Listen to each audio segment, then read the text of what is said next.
Good morning. आज हम सभी बीए पार्ट सेकेंड ईयर के हमारे पाठ्यक्रम के अनुसार पहली जो यूनिट है उस यूनिट में जो राजस्थान का इतिहास वाला पार्ट है, यानी एक मध्यकालीन भारत का इतिहास हम लोग पढ़ेंगे और एक पढ़ेंगे राजस्थान का इतिहास। तो राजस्थान का जो इतिहास पढ़ेंगे उसमें जो पहली यूनिट है उसमें राजस्थान के इतिहास के स्रोत क्या हैं और राजस्थान की प्रमुख सभ्यताएँ क्या थी, ये पहली यूनिट है हमारी। इसमें 3 सभ्यताएं हम पढ़ेंगे, बेराट की सभ्यता, कालीबंगा की सभ्यता और आहड़ की सभ्यता। आज जो हमारा इस पार्ट में जो पहला बिंदु है वो है बेराट की सभ्यता। देखिए, सभ्यता जब भी हम पढ़ते हैं तो सभ्यता को पढ़ने से पहले हमारे दिमाग में ये रहना चाहिए कि उस सभ्यता का स्थान कहाँ था, उस सभ्यता स्थल की प्रसिद्धि क्यों थी और उस सभ्यता स्थल की प्रमुख विशेषताएं उत्खनन कार्य किसने किए। 3 बातें आपके जेहन में जरूर होनी चाहिए किसी भी सभ्यता को जब इतिहास में आप पढ़ते हैं।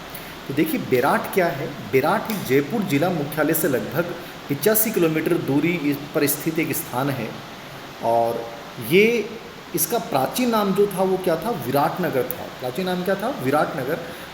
आज भी विराटनगर के नाम से जयपुर के पास में आपको पता है एक विधानसभा क्षेत्र है, पंचायत, तो जानते भी होंगे आप लोग। ये ग्रामीण सभ्यता थी। विशेष बात याद रखना कि बेराट जो सभ्यता थी उसकी जो एक प्रकार से कालीबंगा को हम नगरीय सभ्यता में शामिल कर लेते हैं, सिंधु घाटी सभ्यता एक प्रमुख स्थल था, लेकिन ये मुख्य रूप से क्या थी, ग्रामीण सभ्यता थी। तो एक तो ये बात याद रखना कि स्थित कहाँ पे है, तो ये जयपुर के पास है, 50 किलोमीटर दूरी पे स्थित, और प्राचीन नाम इसका क्या था, विराटनगर। बेराट का उत्खनन 2 चरणों में किया गया। सबसे पहले जो उत्खनन किया था 1936-37 में दयाराम साहनी द्वारा किया गया और द्वितीय इसका उत्खनन कार्य किया 1962-63 में नील रतन बनर्जी और कैलाशनाथ दीक्षित।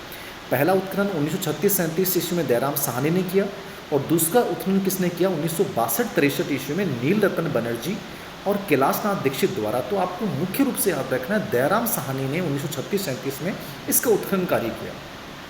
अब देखिए मुख्य विशेषताएं क्या थी यहाँ की। ये पाषाणकालीन सभ्यता का स्थल है। बेराट में अनेक शैल चित्र मिले हैं। शैल चित्र का मतलब जो कंदराओं के अंतर्गत एक बार पत्थर के ऊपर जो है वो चित्रकारी यहाँ मिलती है, जो पाषाण काल की एक विशेषता है। गुफाओं में चट्टानों की दीवारों पे शिकार करते मानव के चित्र अंकित है। बहुत महत्वपूर्ण बिंदु था कि शिकार करते मानव का चित्र कहाँ से हमें प्राप्त हुआ है, तो वो हमें बेराट से प्राप्त हुआ, याद रखना। ये महाभारत कालीन स्थल माना जाता है। कौन सा स्थल माना जाता है, महाभारत कालीन स्थल माना जाता है। इसकी विशेषता थी क्योंकि महाभारत कालीन अवशेष यहाँ से मिले।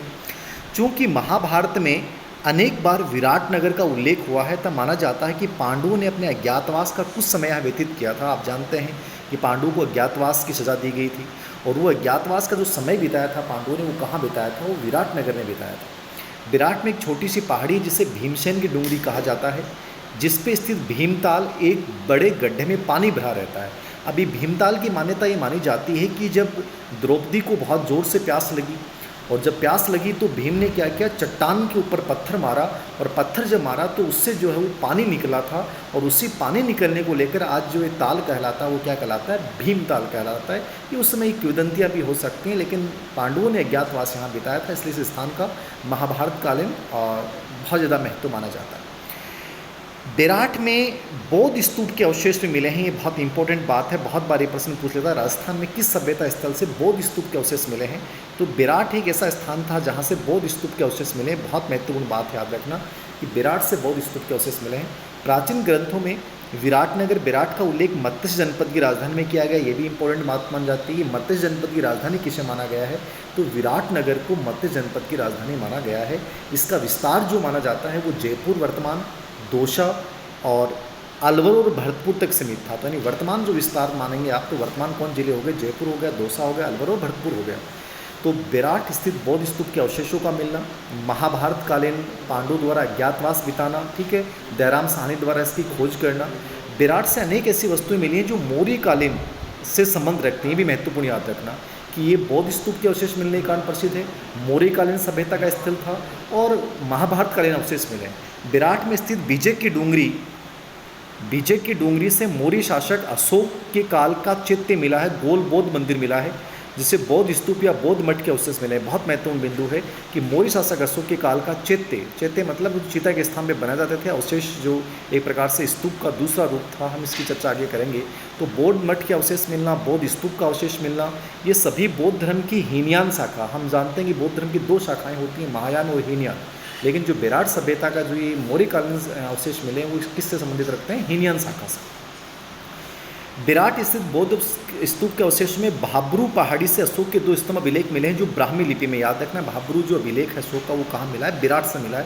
ये बहुत बार जीके में प्रश्न भी पूछ लिया जाता है, नॉर्मली भी आपको पता होना चाहिए। और ये ब्राह्मी लिपि में मिला है। जयपुर नरेश सवाई राम सिंह के काल में इस स्थल के उत्खनन में एक श्रवण मंजूषा मिली थी, जिसे भगवान बुद्ध की अस्थियों के अवशेष संरक्षित थे। तो श्रवण मंजूषा का मिलना और किसके समय में उत्खनन हुआ था इसका? जयपुर के सवाई राम सिंह के समय, और उसमें भगवान बुद्ध की अस्थियां जो हैं वो प्राप्त हमें होती हैं। इसके अलावा इस स्थल का मुगल काल से भी संबंध माना जाता है। विराट से एक श्राय और मुगल कालीन छत्री के भी अवशेष मिले हैं। तो यानी मौर्य काल के अवशेष मिलना, बौद्ध अवशेष मिलना, महाभारत काल में अवशेष मिलना और मुगल काल से भी, मतलब एक व्यापक रूप से इसका महत्व है वर्तमान इतिहास में विराट का। तो विराट से एक सराय और मुगल कालीन छत्री का अवशेष मिलना। बादशाह अकबर कहा जाता है कि जब अजमेर वो जाता था तो अजमेर जाते समय इस जो सराय थी यहाँ पे, वहाँ पे विश्राम किया करता था।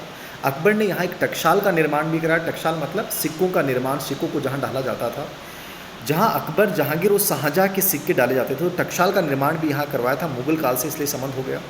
उत्खनन में अन्य महत्वपूर्ण सामग्री यहाँ कौन सी मिली है? जैसे खंडरनुमा भवन मिला जिसमें 6 से 7 कक्ष हैं। संभवतः ये बौद्ध मठ रहा होगा, तो ये भी एक महत्वपूर्ण चीज़ थी यहाँ पे।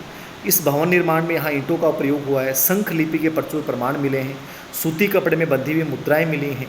कुल 36 मुद्राएं मिली हैं। कई बार ये प्रश्न पूछ लेता, 36 मुद्राएं कहाँ से मिली हैं? तो विराट से मिली हैं। इनमें से 8 चांदी की पंचमारक आहत मुद्राएं, आहत सबसे पुराने सिक्के होते थे जो ठप्पा मार के बना जाते थे, उनको आहत मुद्राएं कहा जाता था। 28 तांबे की हिंद यूनानी शासकों की मुद्राएं मिली हैं। बहुत महत्वपूर्ण बात है। 36 जो हैं वो मुद्राएं मिली हैं। इनमें से 8 चांदी की पंचमारक आहत मुद्राएं और 28 तांबे की मुद्राएं मिली हैं, जो हिंद यूनानी शासक मिनेंडर की हैं। ये प्रश्न बहुत बार कॉम्पिटिशन एग्जाम में पूछा था, आपको इसमें याद रखना है कि मिनेंडर की मुद्राएं 28 हिंद यूनानी शासकों की मुद्राएं कहाँ से मिली हैं? विराट से। और उनमें 8 जो मुद्राएं थी वो थी पंचमारक या आहत मुद्राएं। टोटल 36 मुद्राएं यहाँ से मिली हैं। तो यहाँ मिलिंद शासक था, हिंद यूनानी शासक, उसके भी अवशेष मिले हैं। इसका मतलब यूनान से भी विराट सभ्यता का बहुत महत्वपूर्ण व्यापारिक संबंध था। तो ये विराट सभ्यता थी। विराट सभ्यता का पतन क्यों हुआ? तो माना जाता है कि विदेशी होनों के आक्रमण के कारण इसका पतन माना जाता है। हैनसांग, चीनी यात्री हैनसांग, जो हर्ष के समय में आया था 7वीं शताब्दी में, उसने भी विराट की यात्रा की थी। तो ये भी आपसे पूछ सकता है किस विदेशी चीनी यात्री ने विराट की यात्रा की थी? तो हैनसांग ने 7वीं शताब्दी में विराट की यात्रा की। अंत कैसे हुआ? विदेशी हुनों के आक्रमण से इसका अंत हुआ।